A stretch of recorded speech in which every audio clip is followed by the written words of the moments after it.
الحمدللہ رب العالمین نحمدہ نصلیہ علی رسولہ الکریم فاعوذ باللہ السمیع العلیم من الشیطان الرجیم من حمزہ ونفثہ ونفخہ بسم اللہ الرحمن الرحیم ربی زدنی علما اللہم ربی زدنی علما رب اشرح لی صدری ویسر لی امری واحلل عقدۃ من لسانی یفقہوا قولی اللہم اجعلنا منہم من الذین آمنوا وعملوا الصالحات وتواصوا بالحق وتواصوا بالصبر آمین یا رب العالمین ثم اما بعد السلام علیکم ورحمۃ اللہ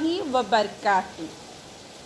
تمام طرح کی تعریفیں اس واحد معبود برحق اللہ عز و جل کو لائق و زیبا ہیں جس نے ہمیں مسلمان بنا کر پیدا کیا۔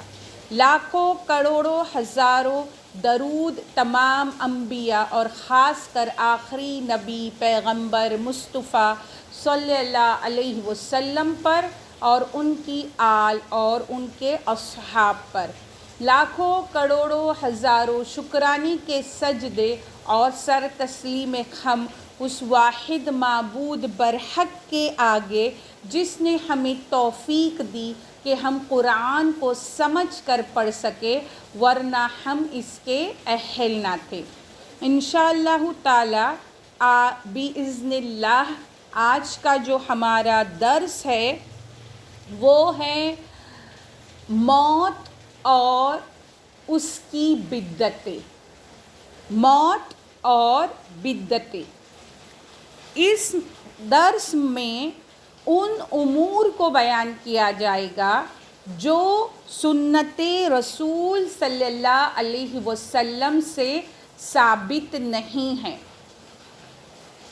جو سنت رسول صلی اللہ علیہ وسلم سے ثابت نہیں ہے وہ کچھ باتیں آپ کے سامنے آج رکھی جائے گی انشاءاللہ تعالی۔ سب سے پہلے ہم میت کے متعلق جو ہے وہ امور جو سنت رسول صلی اللہ علیہ وسلم سے ثابت نہیں ہے وہ دیکھیں گے۔ اس میں سب سے پہلے ہے نمبر 1، مرنے والے کے سر کے قریب قرآن مجید رکھنا۔ نمبر 2، مرنے والے کا منہ قبلے کی طرف رخ کرنا۔ یہ عام خیال ہے، عام ہماری روزمرہ کی زندگی میں ہم دیکھتے ہیں کہ جب کوئی میت واقع ہو جاتی ہے تو اس کا چہرہ قبلے کے رخ کرنے کی جو ہے گھر والے کوشش کرتے، اس کا جو جس پہ اسے لٹایا جاتا ہے اس بیڈ کو یا جو بھی چارپائی ہے، تو یہ جو اس طرح کرنا کہ مرنے والے کا منہ قبلے کی طرف رخ کرنا یہ سنت رسول سے ثابت نہیں ہے۔ پھر اس کے بعد جو تیسرا عمل ہے وہ ہے مرنے والے کے ناخن یا زیر ناف بال صاف کرنا، یہ بھی سنت سے ثابت نہیں ہے۔ پھر نمبر 5، مرنے والے کے پاس سورہ یاسین پڑھنا۔ پھر نمبر 6، یہ عقیدہ رکھنا کہ جمعہ کے روز مرنے والے کو 1 یا 2 گھڑی کے بعد کبھی عذاب نہیں ہوگا۔ یہ جو عقیدہ رکھتے ہیں یہ بھی سنت سے ثابت نہیں ہے۔ پھر نمبر 6، مرنے والے کی چارپائی کے گرد بیٹھ کر ذکر کرنا۔ نمبر 7، مرنے والے پر صرف فاتحہ پڑھنا۔ نمبر 8، مرنے والے پر نعت خوانی کرنا اور اس کی اجرت وصول کرنا۔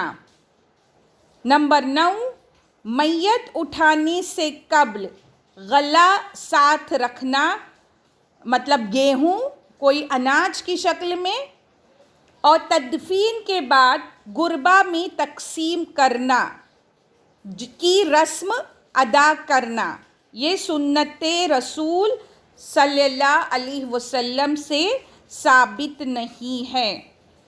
نمبر 10، مرنے والے کے پاس سورہ بقر کی تلاوت کرنا۔ نمبر 11، میت اٹھاتے وقت میت پر قرآن مجید رکھنا اور رکھنے سے قبل اس کے برابر غلہ یا پیسے مولوی صاحب کو دینا، اس طرح کی رسم ادا کرنا، یہ بھی ثابت نہیں ہے، کیونکہ قرآن زندہ انسانوں کے پڑھنے کے لیے ہے، میت کے اوپر رکھنے کے لیے نہیں نازل کیا گیا۔ پھر نمبر 12، بیوی کے فوت ہونے پر خاوند کے لیے بیوی کو غیر محرم قرار دینا، یہ میت کے متعلق وہ امور ہے جو سنت رسول صلی اللہ علیہ وسلم سے ثابت نہیں ہے۔ پھر ہم دیکھتے ہیں کہ کچھ وہ امور جو کفن کے تعلق سے ہیں، ہم وہ دیکھتے ہیں کہ کفن کے تعلق سے وہ امور جو سنت رسول صلی اللہ علیہ وسلم سے ثابت نہیں۔ نمبر 1، کفن پر بسم اللہ الرحمن الرحیم، کلمہ طیبہ، عہد نامہ، کوئی قرآنی آیت یا اہل بیت کے نام لکھنا۔ نمبر 2، یہ جو ایک تو کفن پہ لکھا جائے گا یہ، اور دوسرا ہے علیحدہ کپڑے پر بسم اللہ، کلمہ طیبہ، عہد نامہ، کوئی قرآنی آیت یا اہل بیت کے نام وغیرہ لکھ کر میت کے جو ہے اس کے اندر رکھنا، میت کے سینے کے اوپر رکھنا یا میت کے کفن کے اندر رکھنا کسی اور کپڑے پر لکھ کر۔ پھر نمبر 3، کفن آب زمزم میں بھگونا۔ نمبر 4، بزرگوں کے لباس میں کفن بنانا۔ نمبر 5، یہ عقیدہ رکھنا کہ مذکورہ بالا امور یا کسی ایک عمل کرنے سے میت کے عذاب میں تخفیف ہوگی، مطلب یہ جو سب اوپر جو میں نے پڑھی اس طرح کا اگر ہم عمل کرتے ہیں تو یہ کیا سمجھ کر وہ لوگ کرتے ہیں کہ اس سے میت کے عذاب میں کمی ہوگی۔ نمبر 6، چھوٹے بچوں کو کفن کے بجائے نئے کپڑے پہنا کر ان میں دفن کرنا۔ نمبر 7، فوت شدہ دولہا اور دلہن کو کفن کے بجائے، اگر ایک دم نیو شادی شدہ نئے شادی شدہ ہے ان کے بارے میں ہے، ان کو کفن کے بجائے شادی کے کپڑے یا صحرا پہنا کر دفن کرنا۔ یہ ہے کفن کے متعلق وہ امور جو سنت رسول سے ثابت نہیں ہے۔ پھر ہم دیکھتے ہیں کچھ جنازے کے متعلق وہ امور جو سنت رسول صلی اللہ علیہ وسلم سے ثابت نہیں ہے۔ نمبر 1، اب جنازے کے ہم دیکھ رہے ہیں، جنازے پر پھول ڈالنا یا کوئی دوسری زیب و زینت کرنا۔ نمبر 2، جنازے پر نقش و نگاری والی مزین چادر ڈالنا۔ نمبر 3، سبز رنگ کی چادر، کلمہ طیبہ یا دوسری قرآنی آیت وغیرہ لکھ کر جنازے پر ڈالنا۔ نمبر 4، گھر سے جنازہ نکالتے وقت صدقہ اور خیرات کا اہتمام کرنا۔ نمبر 5، جنازے کو نیک لوگوں کی قبروں کا طواف کروانا۔ نمبر 6، یہ عقیدہ رکھنا کہ نیک آدمی کا جنازہ ہلکا ہوگا اور گنہگار کا جنازہ بھاری ہوتا ہے۔ یہ جو عقیدہ ہے یہ عام ٹرینڈ ہے، ہر مرنے والے کی میت کے بعد جب لوگ گھر میں داخل ہوتے ہیں تو پہلا سوال یہ ہوتا ہے کہ جنازہ بہت بھاری تھا یا بہت ہلکا تھا، اور اس کے مطابق ہم اس کے نیک یا بد ہونے کے کیا ہے باتیں کرنے لگتے. تو یہ عقیدہ رکھنا کہ نیک آدمی کا جنازہ ہلکا ہوتا ہے اور گنہگار کا جنازہ بھاری ہوتا ہے، یہ ایسی کوئی بات سنت رسول صلی اللہ علیہ وسلم سے ثابت نہیں ہے.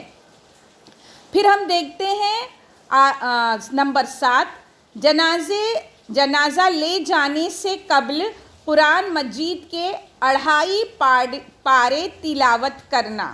جنازہ نکلنے سے پہلے کی بات ہو رہی ہے. یہ ہوئے جنازے کے متعلق کچھ وہ امور جو ہم کو پتہ چلتے ہیں. پھر اس کے بعد ہم دیکھتے ہیں تعزیت کے وقت کے متعلق وہ امور جو سنت رسول صلی اللہ علیہ وسلم سے ثابت نہیں ہے. اب جو ہے ہم تعزیت کے امور دیکھ رہے ہیں. اس میں ہے نمبر 1، تعزیت کے لیے ہاتھ اٹھا کر دعا کرنا. نمبر 2، تعزیت کے لیے ہاتھ کو اٹھا کر فاتحہ پڑھنا.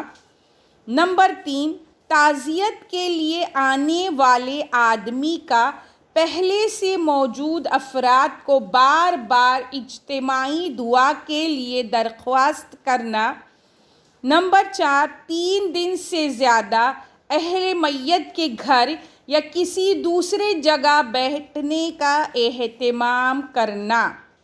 یہاں غور کرنے کی بات ہے، 3 دن سے زیادہ اہل میت کے گھر یا کسی دوسری جگہ بیٹھنے کا اہتمام کرنا، مطلب 5واں، 7واں، 9واں مہینہ، 40واں، یہ تمام امور جو ہے یا اہل میت کے گھر کیے جائے یا کسی اور جگہ اس کا اہتمام کیا جائے، یہ سنت رسول صلی اللہ علیہ وسلم سے ثابت نہیں ہے. پھر اس کے بعد نمبر 5، وفات کے بعد پہلی شب برات یا پہلی عید کے موقع پر نئے سرے سے تعزیت اور سوگ کا اہتمام کرنا.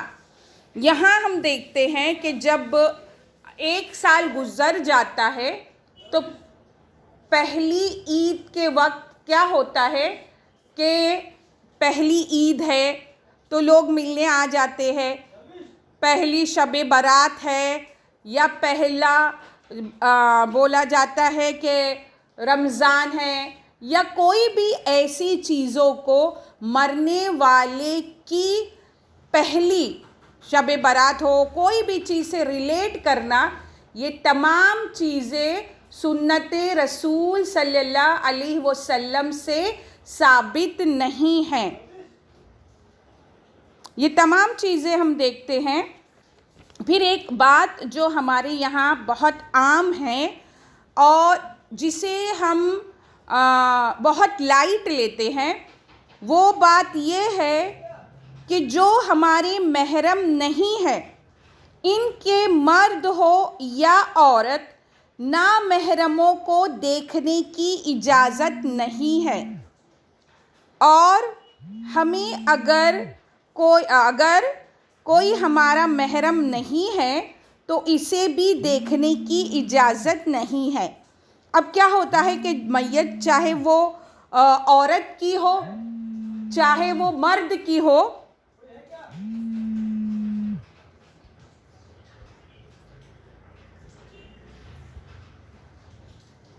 کون ہے؟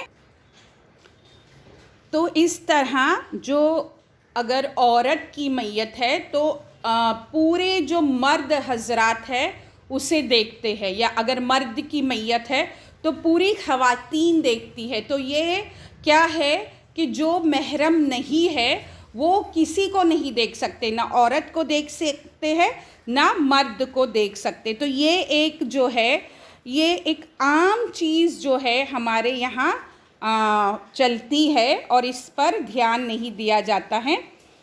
پھر اب میں آپ کے سامنے کچھ احادیث رکھنا چاہتی ہوں کہ سب سے پہلے ہمیں حکم دیا گیا ہے کہ ہم اللہ سبحانہ و تعالیٰ اور رسول اللہ صلی اللہ علیہ وسلم کی اطاعت کریں۔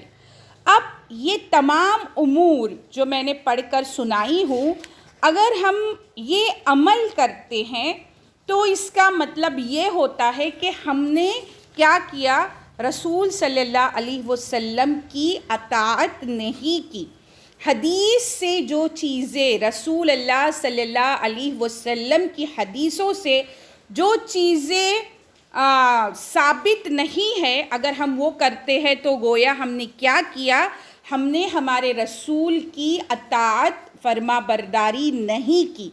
ہم نے جو ہمارے آب و اجداد ہے، جو ہمارے فور فادرز اینسسٹرز ہے، جو کرتے آئے ہیں، ان کی پیروی کی، تو گویا ہم نے زیادہ اہمیت کسے دی اور کم اہمیت کسے دی، ہم خود اندازہ لگا سکتے ہیں۔ کچھ احادیث ہے جو میں رکھنا چاہوں گی کہ ہمیں حکم دیا گیا ہے کہ ہم کیا کریں؟ رسول کی اطاعت کریں۔ ہم کو حدیث ملتی ہے بخاری کتاب الاحکام میں۔ زہری کہتے ہیں کہ مجھے ابو سلمہ بن عبد الرحمن نے خبر دی کہ انہوں نے ابو ہریرہ رضی اللہ تعالی عنہ کو یہ کہتے ہوئے سنا کہ رسول اللہ صلی اللہ علیہ وسلم نے فرمایا، جس نے میری اطاعت کی اس نے اللہ کی اطاعت کی، اور جس نے میری نافرمانی کی اس نے اللہ کی نافرمانی کی، اور جس نے میرے امیر کی اطاعت کی اس نے میری اطاعت کی، اور جس نے میرے امیر کی نافرمانی کی اس نے میری نافرمانی کی۔ پھر اس کے بعد ایک اور حدیث رکھنا چاہوں گی بخاری کتاب الاعتصام سے۔ نبی صلی اللہ علیہ وسلم کی نافرمانی کرنے والے جنت سے محروم، اس حدیث کے لیے عنوان آتا ہے، اور یہ بہت غور کرنے کی بات ہے کہ ہم یہ رسومات جو ہے ان کو اپنی زندگی کا ایک حصہ بنا کر بہت حفاظت سے بغیر بھولے ادا کر رہے ہیں، لیکن یہ ہمیں کیا دینے والی ہے؟ ہمیں جنت سے محروم کرنے والی ہے۔ حدیث کچھ اس طرح ہے۔ حضرت ابو ہریرہ رضی اللہ تعالی عنہ سے روایت ہے کہ رسول اکرم صلی اللہ علیہ وسلم نے فرمایا، میری امت کے تمام لوگ جنت میں جائیں گے سوائے ان کے جنہوں نے انکار کیا۔ صحابہ نے پوچھا، اے اللہ کے رسول، انکار کرنے والے کون؟ فرمایا، جس نے میری اطاعت کی وہ جنت میں داخل ہوگا، اور جس نے نافرمانی کی اس نے میرا انکار کیا۔ اب ہم دیکھتے ہیں کہ ہم کو مسلم کتاب العلم میں حدیث ملتی ہے، اور اس حدیث کا عنوان رکھا گیا ہے گمراہ قوموں کے نقش قدم پر چلنا۔ یہ جو ہمارے اندر یہ تمام رسموں کا جو رواج ہے وہ کہاں سے آیا ہے؟ وہ قومیں جو گمراہ ہوئی ان سے لی گئی ہے نا؟ تو یہ جو ہے گمراہ قوموں کے نقش قدم پر چلنا۔ حدیث کچھ اس طرح ہے۔ حضرت ابو سعید خدری سے روایت ہے کہ رسول اللہ صلی اللہ علیہ وسلم نے فرمایا، تم اگلی امتوں کے طور طریقوں پر چلو گے، بالش برابر بالش کے اور ہاتھ برابر ہاتھ کے، یہاں تک کہ اگر وہ کسی کوہ کے بل میں گھسے تو تم بھی گھسو گے۔ ہم نے عرض کیا، اے اللہ کے رسول، کیا یہود و نصارہ مراد ہیں؟ آپ نے فرمایا، اور کون؟ تو آج ہم کس کی پیروی کرتے ہیں؟ آج ہم کس کو فالو کرتے ہیں، یا ہم کس کے نقش قدم پر چلتے ہیں؟ تو یہ جائزہ ہمیں خود لینا ہے۔ پھر اس کے بعد میں حدیث رکھنا چاہوں گی مسلم کتاب الصلاۃ سے ہے یہ حدیث، یہ حدیث ہے مسلم کتاب الفضائل سے، اور یہ حدیث ہے بدعت، جو بدعت عمل ہے جو ایسا عمل نیا پیدا کیا ہوا عمل اس کے متعلق سنیں. حدیث کچھ اس طرح ہے. انس بن مالک کا بیان ہے کہ نبی صلی اللہ علیہ وسلم نے فرمایا میرے حوض پر کچھ ایسے لوگ بھی آئیں گے جو میرے ساتھی رہے ہیں. میں جب انہیں دیکھ لوں گا اور وہ میرے پاس لائے جائیں گے تو انہیں میرے پاس سے ہٹا دیا جائے گا. میں کہوں گا کہ اے رب یہ میرے ساتھی ہے، یہ میرے ساتھی ہے. لیکن مجھ سے کہا جائے گا کہ آپ کو نہیں معلوم کہ آپ کے بعد انہوں نے کیا کیا. تو یہ جو لوگ ہیں یہ کیوں ہٹا دیے جائیں گے اس حوض کے پاس سے؟ کیونکہ انہوں نے رسول اللہ صلی اللہ علیہ وسلم کی بتائی ہوئی باتوں پر عمل نہیں کر کے نئی چیزوں کی بنیاد ڈالی، نئی چیزوں کو ایجاد کیا، بدعتوں کو ایجاد کیا. تو روز حشر وہ حوض کوثر سے پانی انہیں نصیب نہیں ہوگا جبکہ شدت کی پیاس کا عالم ہوگا. تو ہمیں غور کرنا ہے کہ یہ جو بدعتیں انہیں میں چھوڑنے والی بنوں. پھر ایک اور حدیث ہے مسلم کتاب الصلاۃ سے، وہ ایک حوض ہے جس پر قیامت کے دن میری امت پہنچے گی. اب اس حوض پر امت تو پہنچے گی لیکن اس حوض سے کون سے لوگ ہیں جو پانی پی سکیں گے اس وقت جب اس پانی کے علاوہ کوئی پانی نہیں ہوگا. تو ضرورت ہے کہ ہم ایسے عمل کریں کہ ہم اس حوض سے پانی پی سکیں، نہ کہ ہم سے وہ جو ہے پانی جو ہے جو ہمیں ہٹا دیا جائے یا ہمیں دور کر دیا جائے.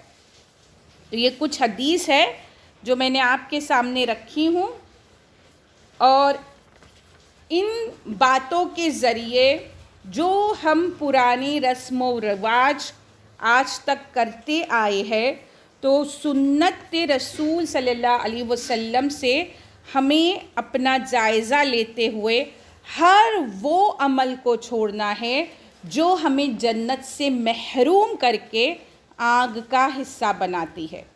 اور جو محرم مہینہ ہے، محرم الحرام، اس میں بدعتوں کا دروازہ کھل جاتا ہے.